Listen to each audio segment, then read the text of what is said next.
Tidak ada orang yang terganggu dengan suara azan.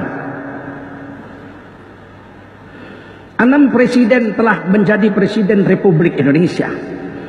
Tidak ada orang terganggu dengan suara azan.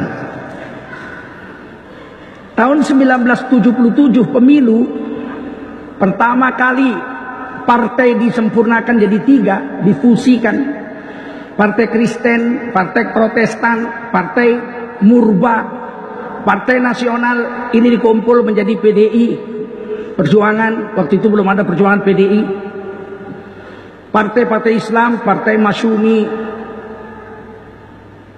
Parmusi, Masyumi sudah bubar, dibubarkan Bung Karno tahun 60. Parmusi, Partai NU, Partai Perti, Persatuan Tarbiyah Islamiyah, dan lain-lain yang partai-partai Islam dijadikan satu menjadi P3, lambangnya Ka'bah, dan sekretaris bersama Golkar. 3 partai. Waktu itu ribut soal azan. Kementerian Agama menulis aturan-aturan azan. Tidak boleh keras, volumenya harus dikecilin. Tidak boleh lama-lama kalau ada pengajian. Khutbah Jumat tidak boleh pakai mic yang dicorong, harus di dalam saja. Pengajian juga begitu. Terakhir juga dilarang dan sebagainya, sudah dibuat. Begitu itu disosialisasikan, seluruh ulama se-Indonesia menolak dengan keras. Saya masih sekolah SMP, tapi saya mendengar kaset rekaman Kiai Haji Syukron Ma'mun, tokoh NU, berpidato sekeras-kerasnya di depan Wakil Presiden Republik Indonesia Bapak Sudarmono. Jangan coba-coba mengatur azan di negeri Indonesia. Indonesia merdeka dengan perjuangan orang Islam dan para ulama. Pak Harto membatalkan aturan itu. Kurang apa kuatnya Pak Harto 32 tahun jadi presiden? Nggak main paksa. Orang Islam 88,7% di Indonesia nggak setuju, ya sudah. Kok lebih parah dari Pak Harto? Maksimum jadi presiden cuma 2 periode aja kok petentengan. Pak Harto aja nggak berani mengatur-ngatur itu. Dibekukan aturan itu sampai sekarang. Sekarang dinaikkan lagi peraturan itu. Setelah dari tahun 78 sampai 1000, sekarang 2018. 88, 98, 2008, 40 tahun. Aturan yang sudah 40 tahun dimasukkan di bawah meja. Sekarang mau diangkat lagi. Yang perlu dikecilkan volumenya itu bukan mikrofon waktu azan, karena azan ini memang harus keras. Yang perlu dikecilkan itu volume dolar yang sekarang sudah hampir 15.000. Turunkan dolar, tunjukkan kau hebat bekerja. Bukan menurunkan volume azan kau atur-atur.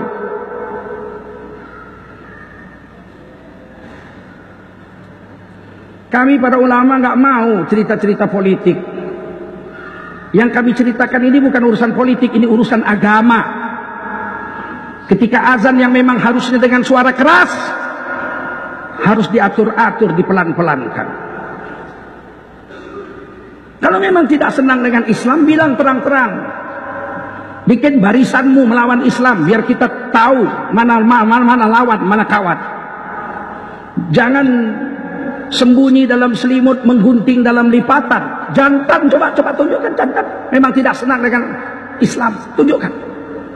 Biar kami tahu juga. Siapa tidak cinta dengan NKRI? Paling banyak darah tertumpah, nyawa tercabut, memerdekakan Indonesia ini adalah orang-orang Islam, para ulama. Tidak mungkin orang Islam dan para ulama mengkhianati negara kesatuan Republik Indonesia. Jangan membangunkan macan tidur.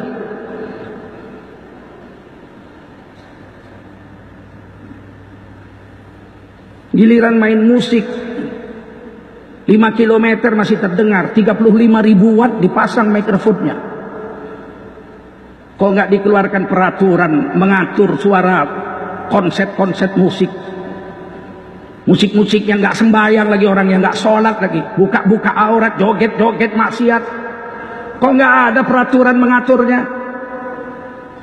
Azan kue atur-atur. Semua orang Islam akan mendidih darahnya kalau mendengar seperti ini.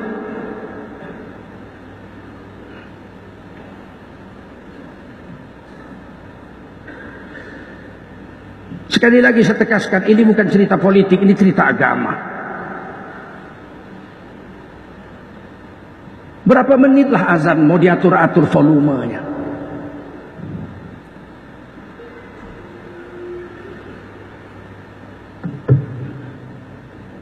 Dulu Singapura bebas azan pakai mikrofon.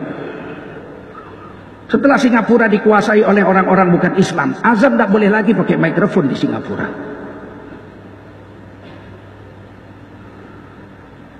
Tapi Singapura tidak pernah berperang melawan penjajah. Mereka merdeka diberi oleh Inggris sebagai hadiah. Jangan samakan dengan Indonesia yang merdeka dengan teriakan Allahu Akbar dan teriakan jihad dari para ulama dan para santri dan para orang Islam. Meskipun ada orang lain tidak dapat dikatakan banyak, hanya 10%. 90% pasti yang memerdekakan Indonesia adalah orang Islam.